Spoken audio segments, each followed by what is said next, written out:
সকালবেলা যাদের গায়ে হলুদে গেছিলাম তারই আজকে বিয়েবাড়ির অনুষ্ঠানে আমি এন্টার করছি। ভীষণ সুন্দর হয়েছিল ডেকোরেশনটার। বিয়েটা কিন্তু বলে রাখি বেলদাতেই হয়েছিল। বেলদাতে সার্কাস মাঠ বলে আছে একটা মাঠ, ওখানেই বিয়ে হয়েছিল। বিয়ের ডেকোরেশন তো অসম্ভব সুন্দর হয়েছিল। বিশাল বড় এরিয়া জুড়ে খুব ভালো ডেকোরেশন। যাদের বিয়ে হবে তারা হচ্ছে রিয়া অ্যান্ড অভিষেক। ভীষণ ভালো থাকো তোমরা। আর চলো একটু খাওয়া দাওয়া করি। খাওয়া দাওয়া তো স্টার্ট করতে হবে নাকি। প্রথমেই নিয়েছি দেখো বেবিকর্ন।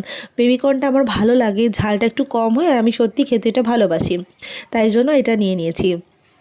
এরপর হচ্ছে কাবাব। কাবাবটাও খুব টেস্টি ছিল। আমি না কাবাবটা দুবার খেয়েছি, একবার নিয়েছি তারপরে আবার আমার মনে হলো একটু কাবাব খাওয়া দরকার। ঝাল হয়েছিল বটে, বাট আমার পছন্দ ছিল, তো আমি আবার দুটো কাবাব নিয়ে নিয়েছি।